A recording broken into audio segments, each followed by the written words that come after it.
A paz do Senhor, seja bem-vindo a mais uma aula aqui do EBD em Foco. Eu me chamo Herberson e nesta aula eu vou ministrar a lição número 12, que tem como título O papel da pregação no culto. Nós estamos estudando a revista CPAD do primeiro trimestre do ano 2024 e agora na lição número 12 nós vamos falar de um tema fundamental que é sobre a questão da pregação. Nós estamos falando sobre a igreja, a revista como um todo fala sobre a igreja. Nós já estudamos sobre o culto, sobre a liturgia do culto, sobre a adoração. Falamos um pouco sobre pregação na aula anterior e agora, na lição número 12, nós vamos nos aprofundar nesse tema. É claro que a revista está falando especificamente da pregação no culto. No entanto, durante a aula a gente vai ver aqui que a pregação é algo que pode ser feito por qualquer crente. O próprio escritor da revista, no livro de apoio, vai defender essa ideia, que todos os crentes têm, sim, a capacidade de pregar o evangelho e dar testemunho de Cristo. Tem um livro muito interessante sobre pregação, que é um livro chamado Pregação, Comunicando a Fé na Era do Ceticismo, do Timothy Kelly. É um livro importantíssimo para quem quer pregar. No final da aula, eu vou falar um pouco mais sobre livros, tá? Vou indicar alguns livros, vou falar aqui de vários livros sobre pregação. Mas vamos lá. Esse livro do Tim Kelly, ele fala dos 3 níveis do ministério da palavra. Então ele classifica o seguinte, o ministério da palavra. O primeiro nível é um nível um pouco mais cotidiano. Todo crente pode falar de Jesus, pode dar testemunho. Enfim, nós somos sacerdotes. Pedro diz isso é uma doutrina fundamental no meio evangélico. Então, como sacerdotes, nós podemos sim ensinar a palavra, pregar a palavra, falar de Jesus para as pessoas. Então, isso aqui a gente tem que exercer. Então, todo crente está nesse primeiro nível do ministério da palavra. O segundo nível do ministério da palavra já é algo que o Tim Kelly chama de dom da palavra. Ele vai citar algumas passagens, principalmente uma passagem de Pedro, que vai falar a questão do dom de falar, né? E cita outras passagens que falam de dons espirituais. Então, assim, ele defende a ideia de que nesse segundo nível encontra-se aí pessoas que trabalham com aconselhamento na igreja, com células, reuniões nas casas, quem sabe visitas. E também eu acredito que entra aqui escola dominical. No caso, assim, o segundo nível é um nível um pouco mais evoluído, avançado do que o primeiro, né? Que o primeiro é algo mais cotidiano, então é algo mais organizado, mas ainda não é aquele nível formal da pregação de um sermão, da exposição de um sermão em um culto. Então, assim, esse é o terceiro nível. Tá? O terceiro nível é um sermão em que o pregador vai se preparar com oração, leitura da palavra, vai estruturar o sermão dele e vai ministrar esse sermão para um grupo de pessoas. Pode ser um grupo pequeno, um grupo grande, mas ali ele vai fazer uma ministração. Então esse seria o terceiro nível. Então esta lição aqui vai falar um pouco mais do terceiro nível, que é a pregação no culto, a palavra no culto. No entanto, nós vamos ver que o primeiro e o segundo nível também vai ser contemplado. Então, assim, todo crente pode dar testemunho, todo crente pode falar de Jesus. Dentro da igreja tem pessoas que trabalham com aconselhamento, com pequenos grupos, com discipulado e com a escola bíblica dominical, que também faz parte da questão da pregação da palavra de Deus, né? Isso aí faz parte do ministério da palavra. Então eu convido você a assistir essa aula até o final. Nós vamos seguir aqui a revista CPAD, passando por cada tópico e subtópico. Então se você é professor da EBD e quer aprender mais sobre a lição, eu convido você a assistir essa aula e também acompanhar o nosso material sobre pregação no EBD em Foco.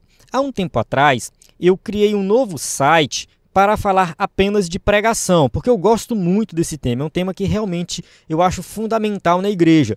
E muita gente, assim, quer aprender a pregar, e eu resolvi criar esse site, coloquei alguns cursos, coloquei sermões, só que ficou um pouco pesado tomar de conta de 2 sites, então eu fui e incorporei o conteúdo desse site sobre pregação no EBD em Foco. E aí ficou algo bem interessante. Eu vou mostrar aqui como que você encontra esse material no EBD em Foco. É um material que a maior parte dele é gratuito. Você acessa sem precisar fazer nenhum tipo de cadastro. Eu vou mostrar aqui rapidinho no vídeo. Eu peço desculpas por demorar um pouco para entrar na aula, mas é porque eu realmente preciso que você acesse esse material. Vou deixar na descrição do vídeo, mas eu vou mostrar aqui. Então aqui é a página do EBD em Foco, a página inicial, não precisa fazer login, não precisa fazer nenhum tipo de cadastro. Você vai aqui no menu, clica no menu no canto superior esquerdo, e aí vai aparecer aí curso para professores da EBD. vai ter várias opções, você procura essa parte de cursos. Quando você clica aí, vai abrir a página dos cursos. Então abre essa página aqui com vários cursos, evangelização, os 4 Cs de educação cristã, que é uma capacitação para professores de EBD. Tudo que está de verde é gratuito, liberado, não precisa fazer cadastro. Tudo que está de laranja já faz parte da assinatura. Bem, você clica aqui em pregação expositiva, vai abrir este curso aqui. Aqui embaixo aparecem as aulas, ó. Então tem várias mídias, ou seja, várias aulas para você acessar aí e aprender o curso completo, ó. Então são 9 aulas, tá? 9 aulas aqui, muito boas mesmo, que vão te ajudar a preparar um sermão. É um curso sobre pregação expositiva. Então você vai assistir totalmente gratuito. E aí você vai clicar aqui em material extra e vai abrir aqui alguns PDFs que são assim de excelência. Esse aqui, o que é pregação, faz parte de um livro do Stuart Olyott, um excelente livro, vou falar também sobre ele no final da aula. Então assim, um material que casa muito bem com a lição, vai pegar as palavras aqui que são usadas, né, kerusso, né, que é traduzido como pregar, declarar, isso aqui aparece na lição. Mais embaixo aqui você vai encontrar um outro PDF que é as vantagens da pregação expositiva, né? Esse aqui está abrindo aqui, e o outro é um material que fala da estrutura de um sermão, introdução, discurso e conclusão, que também é um material de excelência. Você vai aprender a estruturar o seu sermão. É muito importante você assistir às aulas do curso para aprender a usar esse material. Esse material que realmente eu explico em detalhes lá na aula do curso. E além desse curso sobre pregação expositiva, um outro material que a gente tem aqui de qualidade são sermões prontos para você estudar e ministrar na sua igreja. Os sermões estão aqui, ó. Clica no menu, canto superior esquerdo, sermões em PDF, vai abrir essa página. Aqui tem alguns sermões, são 9 sermões que estão liberados, gratuitos, qualquer pessoa pode acessar. A maior parte aqui foi eu que escrevi. Tem esse sobre dons espirituais, que é muito bom, já ministrei na igreja várias vezes, a parábola das 10 virgens, enfim, são sermões de excelência, e quem é assinante tem acesso a mais de 70 estudos e sermões. Uma boa parte que eu escrevi, o Antônio Vitor, a equipe do EBD em Foco, enfim, sermões próprios aqui do EBD em Foco. E nós vamos colocar mais sermões aqui para quem é assinante. Então, quem é assinante do EBD em Foco, além de acessar os slides de adultos e jovens, acessa também esses sermões aqui. Então, assim, esse material é um material muito bom para quem prega e ensina na igreja. Vamos voltar aqui para a nossa aula. Antes de iniciar, só lembrando que nós voltamos com o nosso WhatsApp antigo, 94 98409 2869, e o nosso site ebdenfoco.com também tem um chat que redireciona para o WhatsApp. Só lembrando que nós temos também o slide da lição, né? No caso, você pode baixar esse slide e ministrar na sua aula. Slide 100% baseado na revista, com imagem de qualidade, pronto para ser usado. Já estamos trabalhando no slide da próxima revista, do próximo trimestre, então nós contamos com sua participação aqui conosco. Quem é assinante acessa slide de adultos, jovens e mais vários bônus, slide de escatologia, discipulado, sermões, curso básico de teologia e cursos de vários temas. Então você pode acessar o nosso material, basta entrar no nosso site ebdenfoco.com, na descrição do vídeo, tem tudo que você precisa para falar conosco e acessar o nosso site. Bem, vamos para o textuário da lição, que diz assim: que pregues a palavra instes a tempo e fora de tempo, redarguas, repreendas, exortes, com toda a longanimidade e doutrina. 2 Timóteo, capítulo 4, versículo 2. Verdade prática: pregar a palavra de Deus é a sublime missão da igreja. É por intermédio do ministério da palavra que vidas são salvas, transformadas e edificadas. A igreja tem a missão de pregar a palavra, ou seja, todo crente pode levar a palavra em qualquer lugar, em qualquer momento. E no culto, a pregação é o mais importante. O momento do sermão é algo que não pode ser substituído por nada. Infelizmente, muitas igrejas têm deturpado isso, e aqui nessa lição é um convite para que nós possamos entender o que é correto quando se fala de pregação da palavra de Deus. Então, se a sua igreja tem feito alguma mudança, querendo inovar alguma coisa aí, tirando o momento da palavra ou diminuindo o tempo da palavra, está errado. A sua igreja precisa voltar atrás, né, se arrepender e dar prioridade à palavra de Deus. A nossa leitura bíblica em classe se encontra em 2 Timóteo 4, de 1 a 5, uma leitura muito importante que Paulo vai falar para Timóteo aqui, né, sobre a pregação, né, da palavra, o ensino da palavra, da doutrina, né, dos falsos mestres. Então a gente vai falar um pouco dessa leitura mais na frente na aula. Vou avançar aqui direto para a nossa introdução. Nesta lição, veremos a importância da pregação bíblica, denominada também como ministério da palavra. Então, sempre que a gente falar aqui ministério da palavra, a gente está falando de maneira bem ampla sobre a questão da pregação baseada no texto bíblico. Não é qualquer pregação, não é qualquer ministração, não é simplesmente uma palestra, mas é pregar a palavra de Deus, é levar o evangelho, a mensagem de salvação. Nesse aspecto, para refletir a glória de Deus, a pregação precisa manter o propósito para o qual foi estabelecida, revelar Deus e educar a igreja. Então, assim, é através da pregação da palavra que nós conhecemos mais de Deus. É através da pregação da palavra que nós sabemos como nos comportar diante das situações, como encarar os problemas da vida, nós entendemos de salvação, nos relacionamos com Cristo. Então, é somente através da palavra. A igreja precisa da palavra. Por isso, podemos afirmar que o ministério da palavra é importante, pois assim a igreja é edificada e moldada pelos valores do reino. Então, assim, a igreja ela precisa entender quais são os valores do reino de Deus. E como que nós vamos saber isso? Através da palavra, da ministração da palavra. Então a gente precisa realmente valorizar a ministração da palavra na igreja. Uma igreja em que a palavra de Deus não tem primazia, tanto na ação evangelística quanto na discipuladora, é uma igreja fraca. Aqui o escritor da revista vai falar de dois aspectos da pregação da palavra. Um é a questão evangelística. Aqui pode ser um evangelismo de ir para a rua, sim, pode ser, mas também uma pregação evangelística, uma mensagem ali que tem como objetivo impactar a vida do pecador para que ele se arrependa e aceite Jesus como Salvador.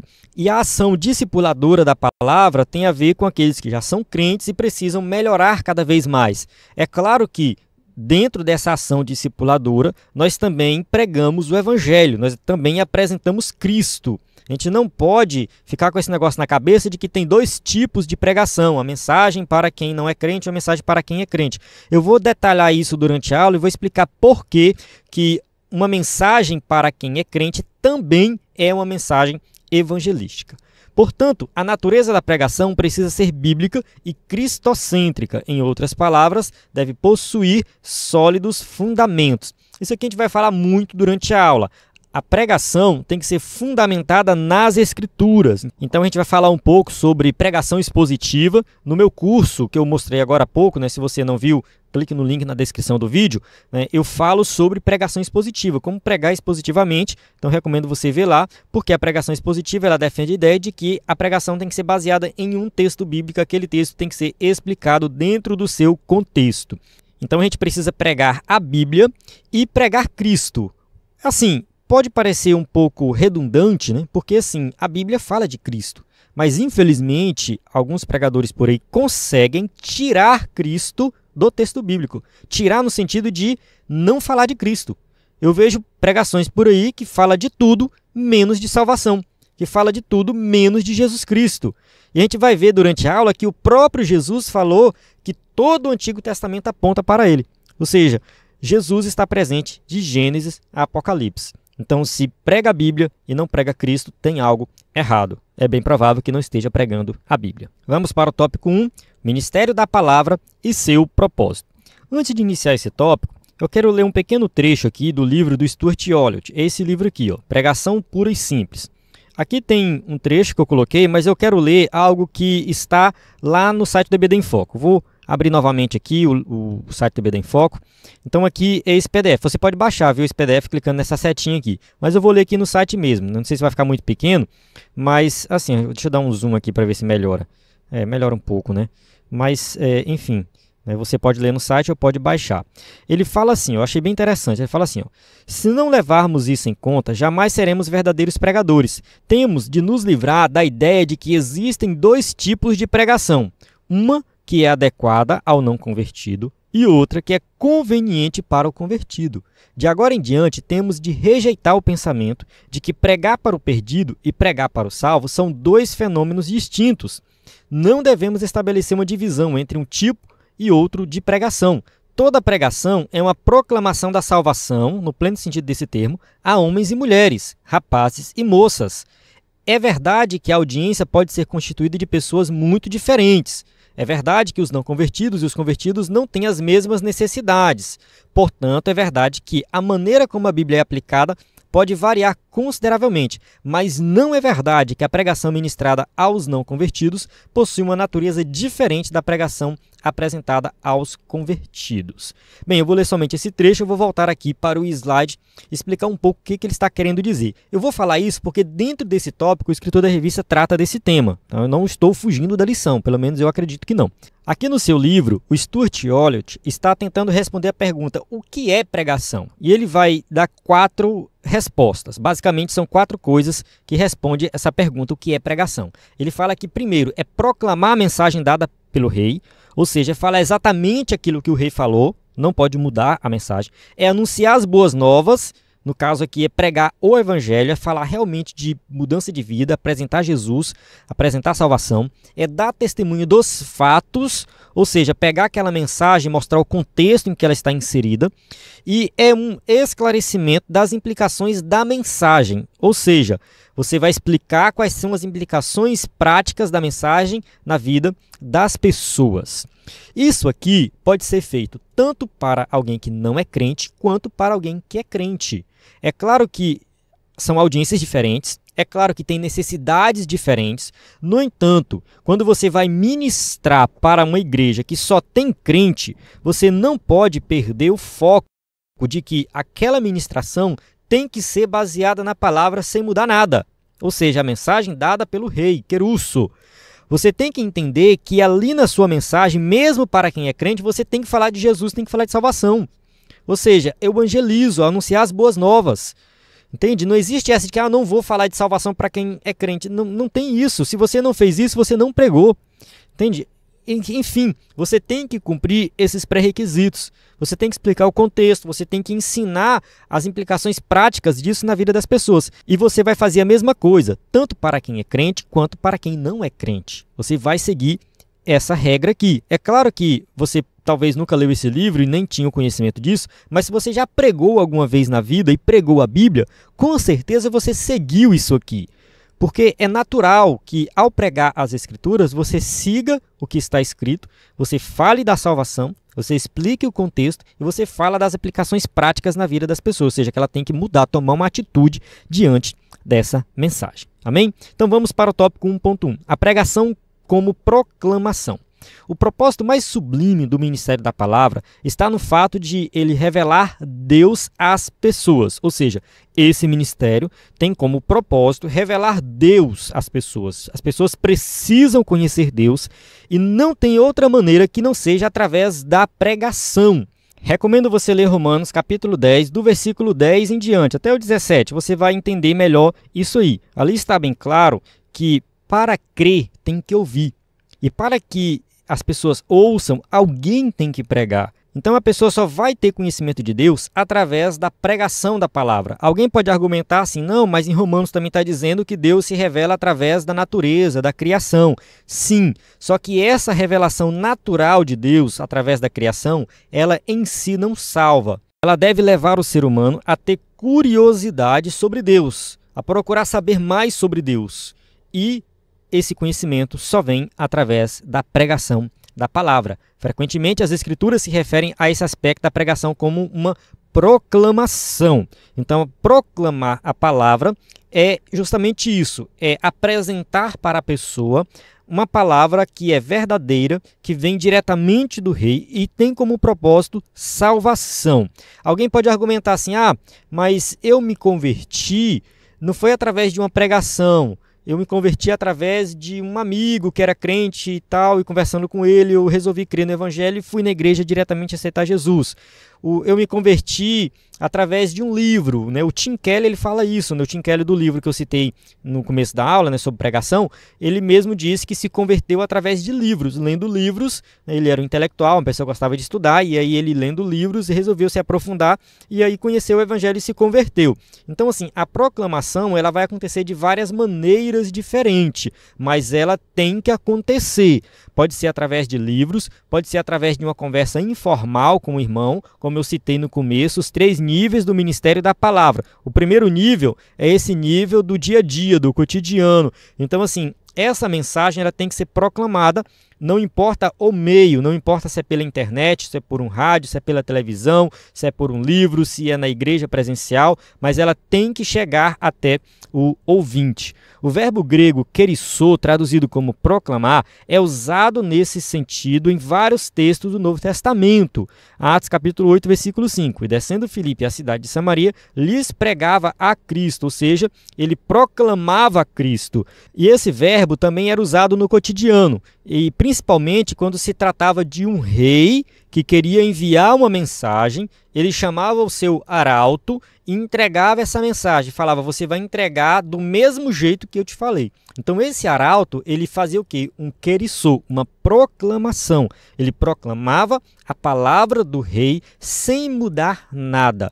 Então proclamar a Cristo, pregar a Cristo, é pregar a Bíblia. Pegar a Bíblia e ver o que ela diz e dizer exatamente o que está escrito sem mudar nada. Então isso é kerisô. Nesse aspecto, a pregação tem o propósito de revelar a Deus às pessoas. 1 Coríntios 1, 21. Visto como, na sabedoria de Deus, o mundo não conheceu a Deus pela sua sabedoria, aprove a Deus salvar os crentes pela loucura da pregação. Então, Paulo usa aqui loucura da pregação justamente porque isso mexia muito com os gregos, né? Então, a pregação do evangelho para os gregos, principalmente quando falava da ressurreição de Jesus, parecia loucura, porque eles tinham uma crença de que a matéria é má, o corpo não vale nada. Então, pregar um Salvador que ressuscitou e que valoriza a matéria, que valoriza o corpo, isso parecia o quê? Loucura. Então, Paulo está falando nesse sentido. Então, assim, Deus, ele resolve salvar através do quê? Da pregação. Né? Como Paulo diz aqui, a loucura da pregação. Esse fato por si só mostra a grandiosidade da pregação, trazer o conhecimento de Deus. Então, quando você está pregando, você não está fazendo qualquer coisa, não é uma palestra qualquer, é o conhecimento de Deus que você está apresentando para as pessoas. Tópico 1.2, o caso emblemático de Lídia. Atos capítulo 16, versículo 14 diz assim, e uma certa mulher chamada Lídia, vendedora de púrpura da cidade de Tiatira, e que servia a Deus, nos ouvia, e o Senhor lhe abriu o coração para que estivesse atenta ao que Paulo dizia. A Bíblia não dá muitas informações sobre Lídia, mas aqui a gente pode tirar algumas conclusões. Primeiro, ela era rica, ela não era uma pobre, porque o púrpura era uma cor muito difícil, um tingimento para o pano, muito difícil de se conseguir. Então, quem se vestia de púrpura é porque era muito rico. E ela vendia esse material, ou seja, algo de qualidade. Muito provavelmente ela era rica. Aqui diz que ela servia a Deus, então ela tinha o conhecimento de Deus, mas o conhecimento ali do Antigo Testamento. Então, quando ela ouviu Paulo pregar, o que acontece? O Senhor abriu o coração para que ela se convertesse. Vamos ver aqui na lição. Enquanto Lídia ouvia a pregação feita por Paulo, o Senhor abriu-lhe o coração. A pregação foi um instrumento que Deus usou para se revelar àquela mulher e o resultado disso foi a sua conversão.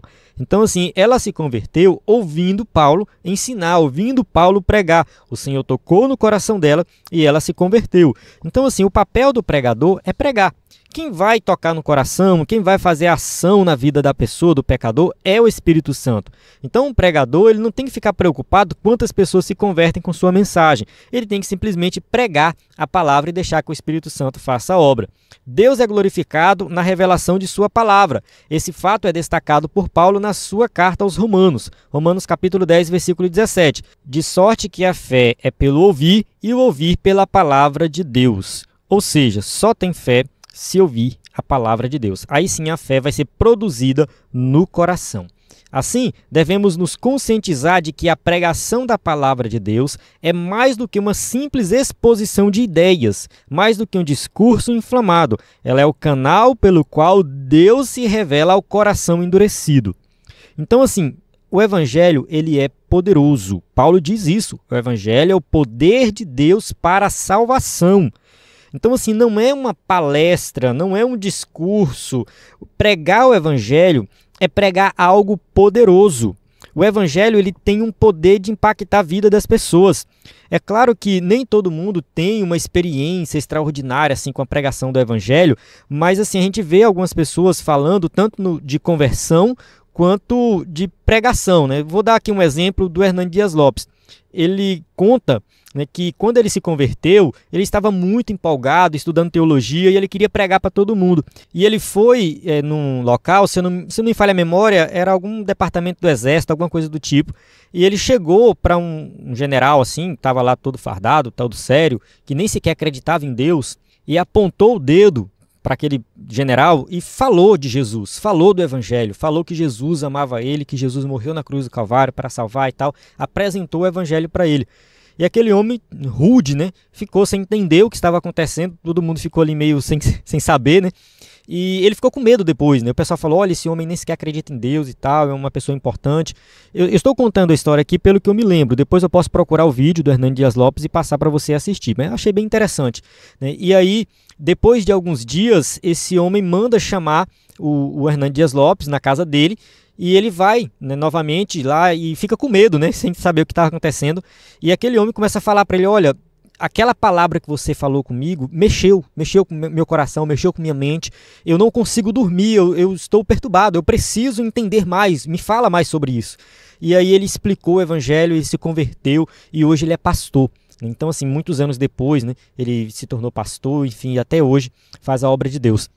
Então, assim, o evangelho ele é poderoso, ele transforma vidas. Então, pode ser uma pessoa simples, pode ser uma pessoa muito importante na sociedade, pode ser uma pessoa que não acredita em Deus, né? Eu, particularmente, gosto muito do C.S. Lewis, que é um escritor evangélico, mas também um escritor secular, né? Ele escreveu as Crônicas de Nárnia, escreveu vários outros livros.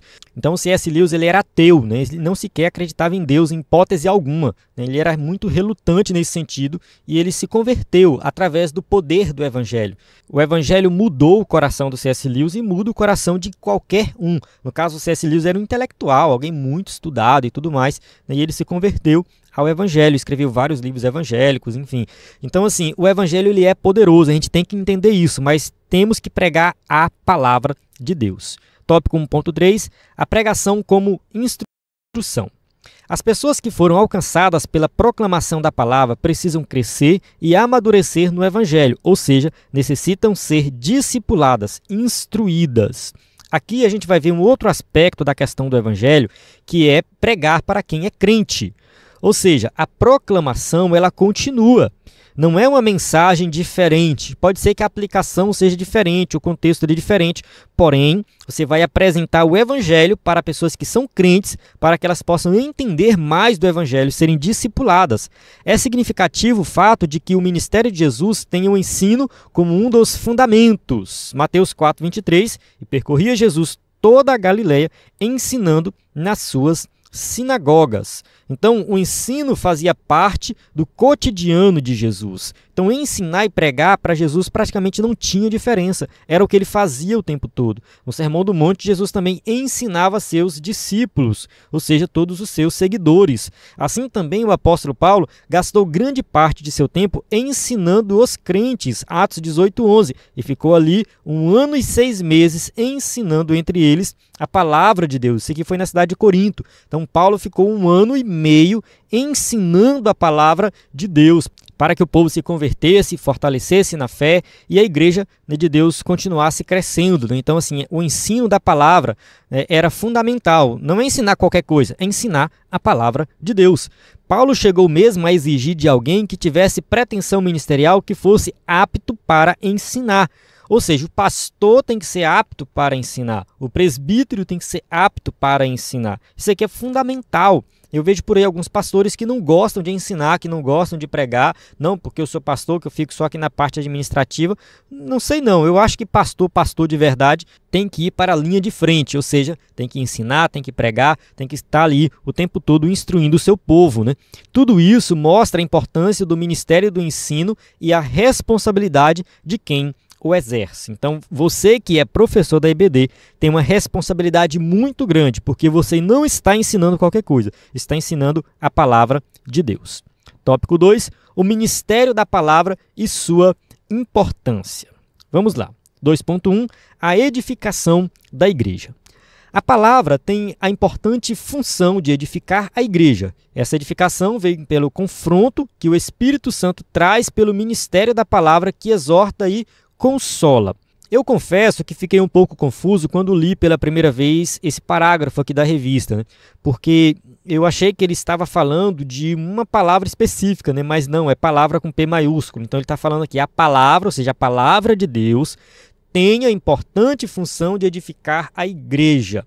Então a edificação, o crescimento espiritual vem através do ministério da palavra. Às vezes isso pode vir em um tom de elogio ou em uma forte repreensão. Enfim, o crescimento espiritual ele vai acontecer quando nós temos contato com a palavra de Deus. Às vezes tem uma palavra de bênção, né? Tem uma palavra que vai trazer conforto, mas às vezes tem uma palavra de repreensão. Às vezes nós erramos e temos que ser disciplinados. O termo grego paraklesis, traduzido como exortar e consolar, significa um chamado para ajudar e encorajar. Então, quando esse termo aparece na Bíblia, ele está falando desse sentido. Exortar, consolar, ajudar, encorajar. Muitas vezes a gente usa essa palavra exortar num sentido muito ruim. E não é algo ruim, é algo bom, porque tem a ver com encorajamento. Ele ocorre com muita frequência no Novo Testamento, sendo a maioria das vezes no contexto da igreja. Então a gente vai ver o uso dessa palavra sempre quando fala da igreja, né? Assim vemos Paulo solicitando a Timóteo que persistisse em ler, ensinar a palavra e exortar. E Lucas destacando que a igreja andava na consolação do Espírito Santo. Atos 9:31 é a mesma palavra. Então, uma hora ela pode ser traduzida como consolar, outra hora ela pode ser traduzida como exortar, e sempre no sentido de trazer o quê? Encorajamento para os crentes. Em ambos os textos se pressupõe o ministério da palavra como um instrumento de exortação e edificação. Então, o ministério da palavra tem como objetivo exortar, ou seja, encorajar o crente e edificar, trazer crescimento espiritual. 2.2. Formação de valores. A pregação é um importante instrumento para a formação de uma consciência cristã. Pense o seguinte: como que nós vamos ter acesso ao conhecimento das coisas de Deus se não for através da pregação, através da palavra? Quando eu falo pregação aqui, eu estou falando realmente de alguém que sentou, estudou, viu o contexto e fez uma exposição do texto bíblico com aplicações práticas para a nossa vida. Algumas pessoas podem argumentar que não tem necessidade da pregação porque ela pode ler a Bíblia sozinha. Não, eu leio a Bíblia, eu aprendo através da leitura da palavra de Deus. No entanto, a pregação, um sermão estruturado, ele vai ser extraído da Bíblia e ali ele vai ser estruturado de tal maneira que nós possamos compreender melhor aquele texto bíblico e aplicar na nossa vida. Então, assim, a pregação é fundamental. Uma coisa é eu ler uma passagem bíblica. Outra coisa totalmente diferente é eu fazer um estudo sobre essa passagem. Eu procurar ali no original, eu procurar o contexto da época, procurar saber o real significado daquela passagem. Então, assim, é muito difícil, não é algo fácil e não é todo mundo que tem tempo para fazer isso. Por isso que a pregação ela é importante no contexto do culto, porque a maioria das pessoas vivem na correria, no dia a dia, levanta cedo, vai trabalhar, chega em casa à noite e aí vai dar atenção para a família, enfim, tem várias atividades. Então o culto, o momento de culto, de reunião na igreja, o momento de celebração, e ali a palavra ela tem que ser exposta da maneira mais clara possível, e somente assim vai ter a formação da consciência cristã. Eu só vou ter acesso a essa palavra se eu estar ali diante de um pregador, para que ele possa expor essa palavra e formar na minha mente a consciência cristã. É claro que isso tudo tem ação sobrenatural do Espírito Santo. A guerra cultural travada nos últimos anos contra a fé cristã mostrou a necessidade de a igreja firmar cada vez mais os seus valores. Sabemos que a sociedade é contra tudo aquilo que se relaciona com Deus. Então o mundo vai ser contra Deus. No entanto, ao estudar a Bíblia e pregar a Bíblia e falar da Bíblia, nós vamos firmar os nossos valores. Vou dar um exemplo para você entender melhor isso aqui. Por volta do ano 1780, lá na Inglaterra, na cidade de Gloucester, havia muita violência. Ou seja, era uma cidade violenta, os presídios viviam lotados, as pessoas bebiam muito, porque acontecia o seguinte, era a Revolução Industrial, né? O pessoal trabalhava muito, trabalhava 16 horas por dia, e muitas vezes os filhos ficavam ali na rua, não tinham escola, não tinha muito o que fazer e se envolvia com criminalidade. Enfim, era uma sociedade que estava muito corrompida, principalmente com a criminalidade. E aí um camarada chamado Robert Hicks viu essa situação e resolveu fazer algo diferente. Ele era dono de um jornal e ele era crente, né? Ele era anglicano. E ele resolveu criar escolas para ensinar a essas crianças a Bíblia, a palavra de Deus e outros temas. E a ideia foi muito boa. Ele começou a implantar isso aí e aí se tornou a escola dominical. Ou seja, o que a gente conhece como escola bíblica dominical surgiu dentro desse contexto, um contexto de uma sociedade corrompida e que alguém se preocupou. E diz a história que alguns anos depois, cerca de 30 anos depois, que as escolas dominicais espalharam pela Inglaterra e ficou famoso ali naquela cidade também, enfim, ficou muito popular, né, as escolas dominicais, todo mundo indo para a escola dominical. A criminalidade reduziu tanto que chegou a quase zero, ou seja, os presídios estavam vazios. Então, a pregação do evangelho, a divulgação da palavra de Deus mudou aquela sociedade. Então, isso só foi possível porque a igreja da época acordou para essa situação e firmou os valores cristãos. Não é que a gente vai impor os valores cristãos na sociedade, isso não faz sentido. No entanto, a igreja deve influenciar a sociedade de maneira positiva. E aí a sociedade vai ser transformada. E até mesmo as pessoas que não são crentes serão beneficiadas disso.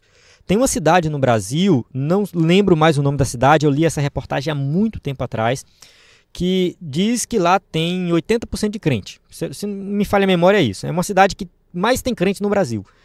Lá quase não tem criminalidade. É uma cidade super tranquila. Na época que eu li a reportagem, estava falando sobre isso, né? Os policiais de lá quase não tinham trabalho. Então, assim, a igreja ela tem sim o poder de influenciar a sociedade de maneira positiva, mas isso só vai acontecer se nós pregarmos o evangelho. Isso só vai acontecer se nós apresentarmos Cristo para a sociedade. A gente tem que fazer isso. Se a gente não apresentar Cristo, a gente não está pregando. Foi isso que aconteceu na época de Robert Hicks, que ele fundou a escola dominical, né? E isso que tem que acontecer nos dias de hoje. Isso, contudo, só pode acontecer de forma eficaz por meio da formação de uma consciência cristã fundamentalmente bíblica.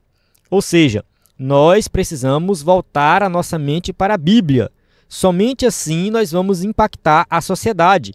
Isso significa que a igreja precisa mostrar de forma bem didática sua forma de pensar, crer e agir. Ou seja, é preciso definir sua cosmovisão, isso é, sua visão de mundo, uma visão que seja diferente à da cultura secular.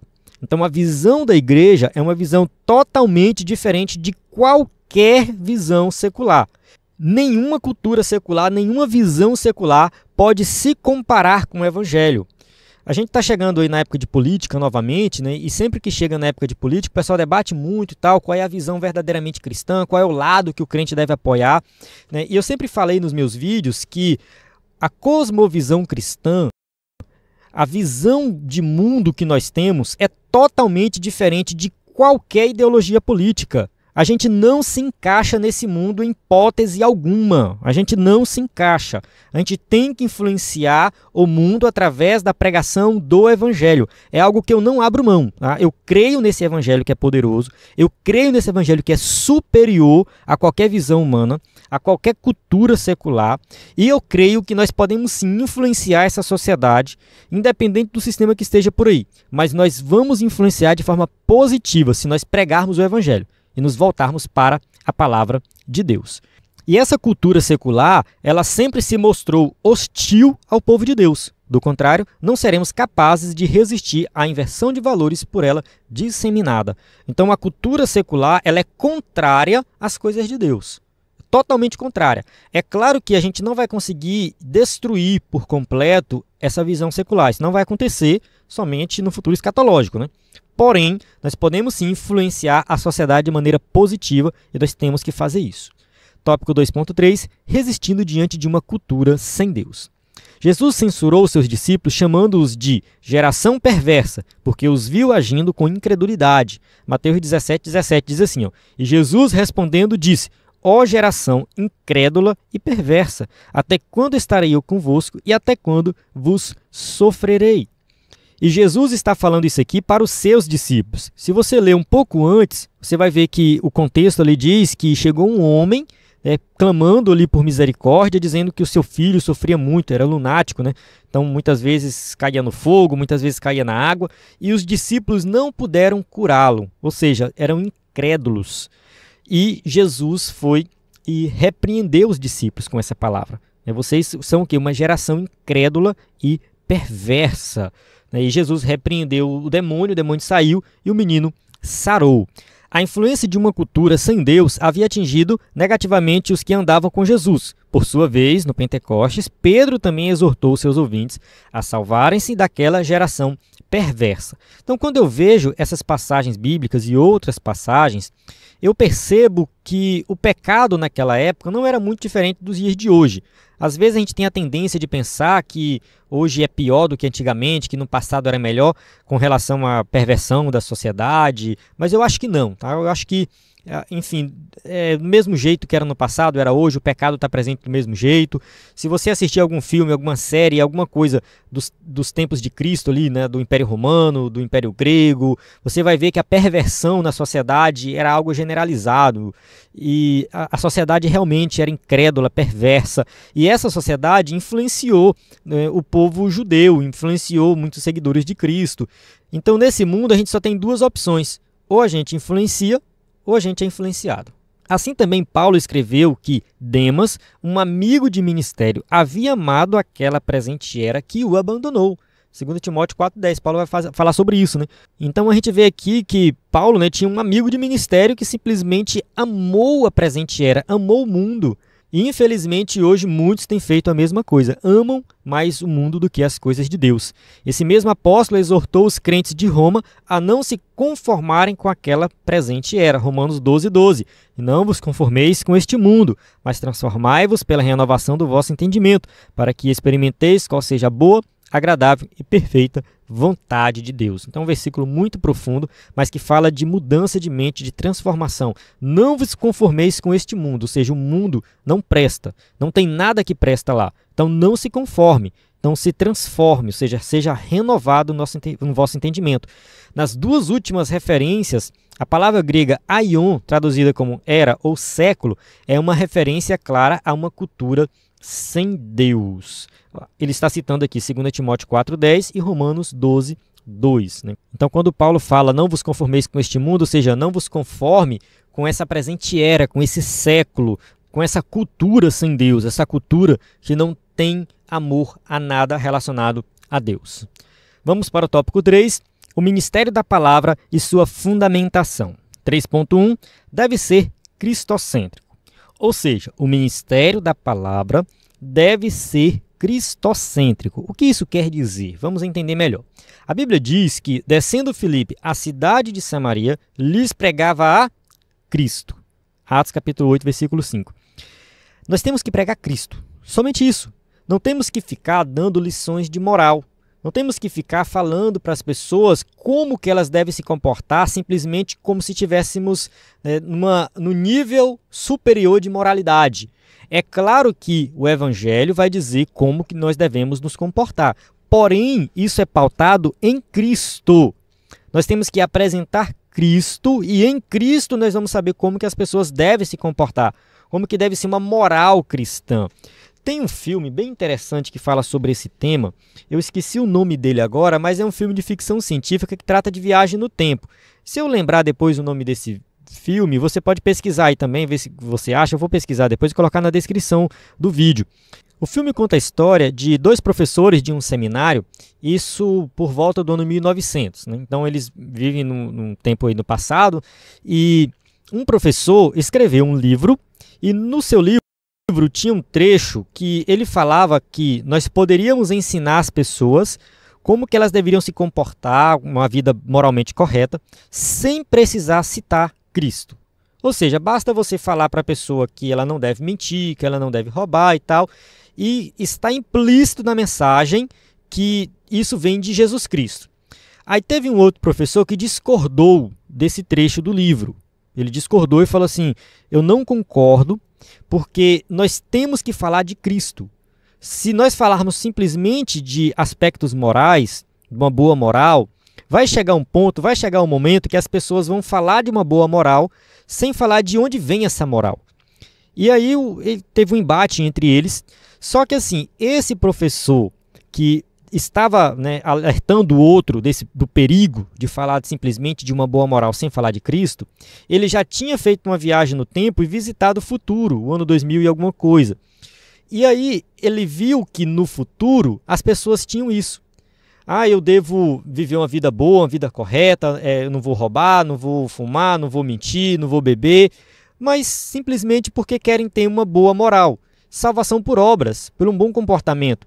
E Cristo não está presente, né? Então, ele já tinha visto isso. Aí ele volta para o tempo dele, né, e tenta convencer o outro professor. Falou, você não pode colocar isso no seu livro, porque isso vai dar problema lá na frente, né? Então, o filme é bem interessante, trata dessa questão. Tem tempo que eu assisti esse filme, não lembro de todos os detalhes, mas a história, ela fala de algo fundamental, que hoje as pessoas querem viver uma boa vida moral, mas quando a gente fala de Cristo, elas rejeitam Cristo. Acha que não tem necessidade de seguir a Cristo para ter uma vida moralmente correta. Então os ateus vão defender isso aí. E nós sabemos que é impossível. Uma vida moralmente correta só vai acontecer por meio de Cristo. E por isso que nós temos que pregar somente Cristo. A pregação precisa ser cristocêntrica. Cristo é o centro da Bíblia. Lucas 24, 27 diz assim, e começando por Moisés e por todos os profetas, explicava-lhes o que dele se achava em todas as Escrituras. Isso aqui é Jesus com os discípulos no caminho de Emaús. Ali estavam discípulos preocupados que Jesus tinha morrido, e aí chega aquele homem estranho, né, que era o próprio Salvador com eles. Eles não tinham percebido que era Jesus, e Jesus começou a explicar para eles, né, que a lei aponta para ele, ou seja, a lei de Moisés aponta para Cristo. Todo o sistema de sacrifício aponta para Cristo, o tabernáculo aponta para Cristo, as profecias lá no Antigo Testamento apontam para Cristo, ou seja, tudo falava de Cristo. Então a pregação ela deve ser o quê? Cristocêntrica, o centro da mensagem dos profetas. Vamos ler 1 Pedro 1:11. Indagando que tempo ou que ocasião de tempo o Espírito de Cristo que estava neles indicava anteriormente, testificando os sofrimentos que a Cristo haviam de vir e a glória que se lhes havia de seguir. Então Pedro está falando aqui o quê? Das profecias do Antigo Testamento, de tudo que aconteceu na Antiga Aliança.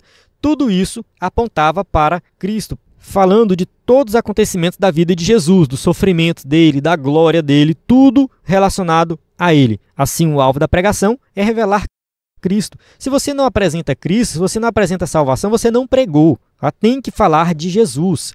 Apolo, por exemplo, era conhecido por sua eloquência e capacidade de mostrar que o Cristo prometido nas Escrituras hebraicas era Jesus de Nazaré. Atos 18, 28, porque com grande veemência convencia publicamente os judeus, mostrando pelas Escrituras que Jesus era o Cristo. Então, assim, Apolo fazia isso, Pedro fazia isso, Paulo fazia isso. Então, a pregação naquela época era basicamente mostrar Jesus no Antigo Testamento. E hoje eu vejo muitos crentes com essa dificuldade. Como que eu encontro Cristo no Antigo Testamento? Muitos pregadores vão pregar no Antigo Testamento e não falam de Jesus. Como assim? Jesus não está lá, né? Como disse Maria Madalena, né? Levaram o meu Senhor, eu não sei onde ele está, ou seja, carregaram Cristo da mensagem, não tem Jesus, né? Não faz sentido pregar a Bíblia, pregar o Antigo Testamento principalmente e não falar de Jesus. Então, dizendo isso, precisamos destacar que a forma e os métodos usados para a exposição das Escrituras são importantes. Contudo, o mais importante é a revelação do seu conteúdo, Cristo Jesus. Então a gente pode pensar no método de exposição, por exemplo, pregação expositiva, pregação temática, enfim, a gente pode pensar em algum método e aplicar esse método. Contudo, o mais importante é revelar o conteúdo que é Jesus Cristo. Eu não vou falar aqui sobre pregação expositiva, eu pensei que ia dar tempo de falar, mas infelizmente não vai ter como, a aula vai ficar muito longa e eu quero falar sobre os livros no final. Por isso eu recomendo você assistir meu curso. Lá eu explico melhor sobre pregação expositiva, né, porque a pregação expositiva é aquela pregação que nós extraímos do texto bíblico o seu significado, e somente o texto, a gente fica preso no texto, tá bom? Vamos lá. O livro do Timothy Keller, Pregação, Comunicando a Fé na Era do Ceticismo, traz algumas dicas de como nós pregamos Cristo no Antigo Testamento. Como que nós encontramos Cristo no Antigo Testamento? Na descrição do vídeo eu vou deixar um vídeo meu, que faz parte da minha aula do curso de pregação, mas eu vou deixar esse vídeo separado, que eu explico com detalhes sobre isso aqui. Mas só dar aqui um resumo, tá? Você pode pregar Cristo nas passagens que falam de profecias messiânicas. Então você vai para o Antigo Testamento e pega aquelas passagens que falam diretamente do Messias. Tá? Você pode pregar Cristo, né, falando sobre a trajetória histórica da salvação, criação, queda e redenção. Não vou explicar em detalhes aqui, no meu vídeo lá eu explico melhor, mas é justamente olhar para o Antigo Testamento e ver ali esses aspectos aqui. E pregar em cima de temas, por exemplo, reino, aliança, lar, exílio, justiça, tabernáculo, porque esses temas, eles apresentam Cristo. Se você for pregar sobre Davi, ali está um rei que aponta para Cristo. Se você for falar sobre aliança, tem a antiga aliança e a nova aliança. Se você for falar de exílio, por exemplo, né, o povo que foi levado para o exílio, então assim, para o cativeiro, tudo isso aponta também para a salvação, para a libertação, ou seja, foi levado para o cativeiro e depois voltaram para a terra prometida. Enfim, o Êxodo também apresenta algo ali extraordinário sobre a salvação. Esses temas, eles apontam para Cristo. Na questão dos sacrifícios, assista meu vídeo. Lá no vídeo eu explico em detalhes sobre cada um desses tópicos aqui e falo de alguns outros, tá? E o livro também é muito bom, recomendo esse livro.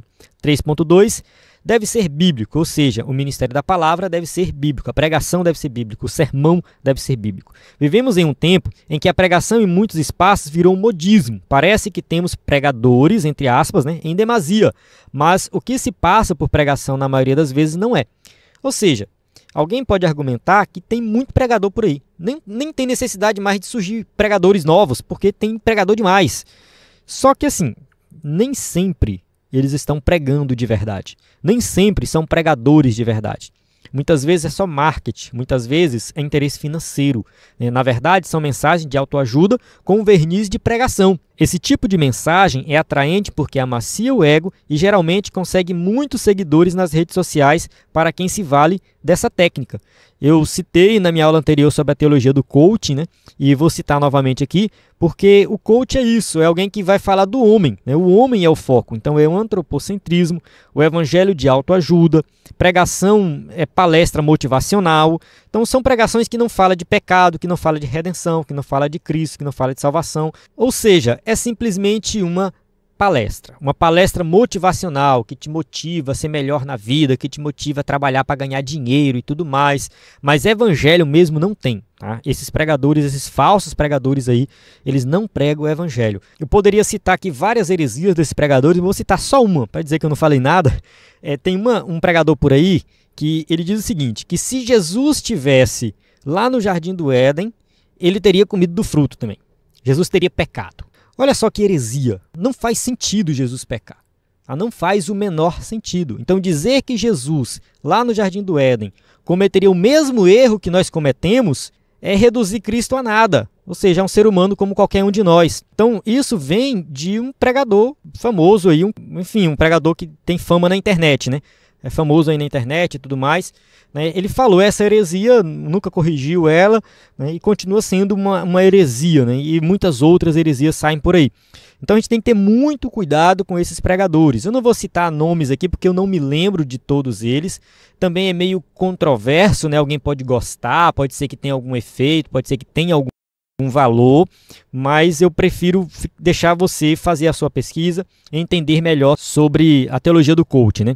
Eu recomendo o canal do Iago Martins, Dois Dedos de Teologia, ele tem alguns vídeos sobre esse tema. Vamos continuar aqui na aula. Contudo, não são pregações de verdade, porque não há nelas uma exposição de um conteúdo bíblico. A ênfase está na performance, forma ou modo de se exibir a temática a ser abordada. Então eles se preocupam com tudo isso, né? Com a performance, com o jeito de falar, com a roupa e tal, tem toda uma técnica, mas não tem conteúdo bíblico. O objetivo quase sempre é financeiro. Filipenses 3,19, o fim deles é a perdição, o Deus deles é o ventre, e a glória deles é para a confusão deles mesmos, que só pensam nas coisas terrenas. Então é isso. Esses pregadores, esses falsos pregadores só pensam em coisas terrenas, só pensam em dinheiro, só pensam em ficar rico, só pensam em qualidade de vida, e evangelho não tem nada. A doutrina do pecado, o apelo por uma vida separada do mundo e dedicada a Deus são esquecidos. Então não tem na mensagem deles isso. E eu fiz o teste. Uma vez um amigo meu chegou e falou, não, o pregador fulano de tal é muito bom e tal, e o canal dele cresceu e tem não sei quantos mil inscritos e muita gente ouve. E eu comecei a ver esse movimento, muita gente que não era crente ouvindo ali e tal. Eu falei, cara, esse rapaz deve ser bom mesmo, eu vou assistir as pregações dele. Aí eu fiz o teste, eu baixei as melhores pregações e ouvi as pregações, assisti no YouTube e tudo mais, vi as pregações e falei, aqui não tem evangelho. A conclusão que eu cheguei, não tem evangelho. É por isso que as pessoas gostam, é por isso que é famoso. Porque quando fala de pecado, quando fala de mudança de vida, quando fala de evangelho, quando fala de Cristo, as pessoas rejeitam. O mundo vai rejeitar Cristo. Não é fácil pregar o evangelho. Não é fácil. Tá? Pregar o verdadeiro evangelho é complicado, é difícil, as pessoas não vão querer te ouvir, não atrai multidões, não traz fama, tá? Quem está muito famosinho aí é porque está pregando outra coisa. É claro, não vou descartar a possibilidade de ter um pregador famoso, cristão, crente de verdade. O Billy Graham foi um desses pregadores. A gente tem no meio evangélico brasileiro, da Assembleia de Deus, alguns pregadores que são conhecidos, que são famosos. Mas se a gente for analisar com cuidado, a gente vê que, assim, tem várias coisas para a gente falar, mas uma delas é, primeiro, né, a fama ali não é o ponto principal. Então, um pregador evangélico verdadeiro, que prega o evangelho, que fala de Jesus, que fala de salvação e que é famoso, né, ele não está buscando fama, né, ele não está procurando isso. Né, isso vem meio que de forma natural, ele não abre mão do verdadeiro evangelho e ali tem um propósito divino nisso. A gente sabe que tem um propósito divino porque muitas vezes, né, ele precisa ter essa fama para alcançar algumas pessoas. Mas a gente tem que ter muito cuidado com esses pregadores famosinhos por aí, porque muitos deles não pregam o verdadeiro evangelho. Por isso que tem fama. Essa modalidade de pregação opõe-se ao verdadeiro evangelho de Cristo. É uma mensagem sem cruz. Ou seja, eles falam algo motivacional, mas nunca apresentam o verdadeiro evangelho. Vamos ler Gálatas 6, 14 e 16? Diz assim, ó, mas longe esteja de mim gloriar-me, a não ser na cruz de nosso Senhor Jesus Cristo, pela qual o mundo está crucificado para mim e eu para o mundo. Porque em Cristo Jesus nem a circuncisão, nem a incircuncisão tem virtude alguma, mas sim o ser uma nova criatura. E a todos quantos andarem conforme esta regra, paz e misericórdia sobre eles e sobre o Israel de Deus. Então aqui a gente tem uma passagem, né, bem complexa, né, que a gente precisa de mais tempo para explicar ela, né, mas Paulo realmente está falando que, né, ele não vai se gloriar, ou seja, eu não vou me exaltar, a não ser na cruz de Cristo, ou seja, ele vai falar somente da cruz. Tem uma outra passagem aqui de Gálatas, o escritor da revista não citou, que Paulo diz que expôs o evangelho para eles, de tal forma que eles visualizaram Cristo na cruz, ou seja, foi algo tão forte que eles viram, né, Jesus na cruz. Então, assim, Paulo falava disso, somente de Jesus na cruz.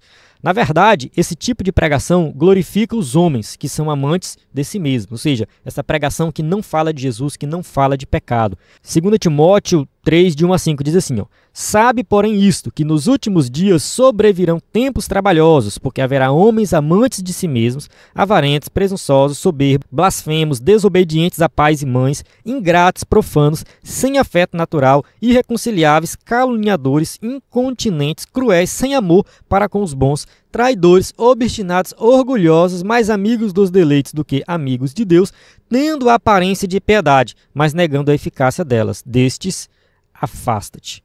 Ou seja, meu amigo, não escute esses falsos pregadores. Por mais que ele seja famoso, por mais que foi a indicação de um amigo, se afaste. Entende? A pregação desse pessoal não é uma pregação verdadeira. Entende? Então procure saber quem são esses falsos teólogos, né? Esses teólogos que, enfim, teologia da prosperidade, teologia do coaching, essas coisas que tem por aí, se afaste disso, porque eles só têm aparência de piedade. Eles negam a eficácia da verdadeira piedade, que é o Evangelho de Cristo Jesus. Chegamos no final da nossa aula que diz assim, após a exposição desta lição, constatamos que a igreja precisa manter-se fiel ao ministério da palavra. Isso só pode ser feito por meio de uma pregação genuinamente bíblica, que reflita os valores do reino de Deus. Para isso, não há atalhos. Numa cultura cada vez mais hostil à fé cristã, a igreja necessita proclamar as verdades do reino por meio da poderosa pregação da palavra de Deus. Eu não sei porquê, mas eu gosto muito da conclusão desse escritor. É muito boa, é muito boa. Ele resume muito bem o que foi ensinado. Toda vez que eu leio a conclusão, eu faço um elogio, porque realmente ela vai direto ao ponto, né? Então ele fala assim: após a exposição, constatamos que a igreja precisa manter-se fiel ao ministério da palavra. A gente falou do ministério da palavra do começo ao fim. A igreja tem que se manter fiel a esse ministério. Então, assim, isso só pode acontecer através de uma pregação genuína, que reflita os valores do reino. Então não tem atalho, não tem caminho, não tem meio termo. Ou a gente influencia, ou a gente é influenciado. Então a gente tem que realmente influenciar a cultura desse mundo através da pregação do evangelho, as verdades bíblicas. Uma igreja tem que acordar para isso. Muitas vezes a gente fica, é verdade, a igreja tem que acordar, aquele outro pregador, aquele outro pastor apontando o dedo para os outros, e a gente não reflete sobre nós. Será que eu não preciso melhorar a minha mensagem? Será que eu não preciso melhorar a minha aula da IBD? Você que é pastor, toma conta de uma igreja, como que está a pregação da sua igreja? Será que não precisa melhorar alguma coisa? Será que você não precisa reunir os obreiros, os pregadores da igreja e conversar, trocar ideias, fazer uma capacitação? Entende? É muito fácil apontar o dedo para o outro, mas nós temos que primeiro examinar a nós mesmos. Então, seguindo o conselho de Paulo, examine-se, pois o homem é a si mesmo. Ou seja, vamos examinar a nossa mensagem, a nossa pregação e ver o que precisa melhorar. Amém? Agora eu vou falar um pouco dos livros, né? Eu prometi no começo, então eu vou falar um pouco dos livros. O primeiro aqui é do Timothy Kelly. Eu acredito que dos que eu vou citar é o mais novo, é o mais recente, né? Pregação, comunicando a fé na era do ceticismo. Esse livro é excelente. Ele vai falar sobre pregação de forma muito profunda, detalhada. Eu gosto muito dele. Tá? Para mim é um dos melhores. Se você tiver de comprar somente um, compre este aqui do Timothy Kelly. Tá? Tem esse outro, Pregue, quando a teologia encontra-se com a prática, do Mark Dever e do Greg Gilbert. Né? Esse livro também é muito bom. Né? Eu acredito que ele é um pouquinho inferior ao do Timothy Kelly, mas ele tem uma pegada um pouco diferente também. Ele explica também sobre a estrutura do sermão, ele dá exemplo de sermões no final, é muito bom. É muito interessante que ele fala que, assim, na igreja deles, toda vez que alguém prega um sermão, no final, quando termina o culto, os obreiros se reúnem, às vezes até alguém que não é obreiro, né, que enfim faz parte dos membros da igreja, reúne e pergunta como que foi a mensagem, como que foi a pregação, quais os pontos foram mais fortes, mais fracos, isso com o objetivo de melhorar. Isso pode ser aplicado na sua igreja. Né? E esse outro aqui, que é mais fininho, mais simples, é a pregação expositiva, que é muito bom também. David Helm é um livro que vai explicar sobre os passos de uma pregação expositiva. Tem esse outro, Pregação Pura e Simples, que eu citei na aula também, muito bom. Deixei um trecho dele no EBD em Foco, então está na descrição do vídeo. As Escrituras Dão Testemunho de Mim.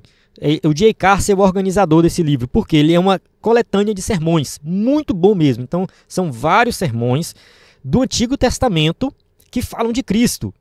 Entende? Assim, o J. Carse, o Timothy Kelly, dentre outros teólogos, pregam em cima de passagens do Antigo Testamento, mas apontando para o Evangelho, para Cristo. Isso aqui é muito bom mesmo, eu gosto muito desse livro, já tirei alguns sermões para ministrar na igreja a partir da leitura desse livro. E tem esse outro aqui, que é um livro de sermões, sermões evangelísticos do Dr. Martin Lloyd-Jones. A Martin Lloyd-Jones também tem um livro sobre pregação e pregadores, que é muito bom, e tem esse livro aqui sobre sermões. Eu vou retirar os sermões desse livro e vou publicar no EBD em Foco. Você vai ter acesso a esses sermões depois, eu vou divulgar quando estiver disponível aí.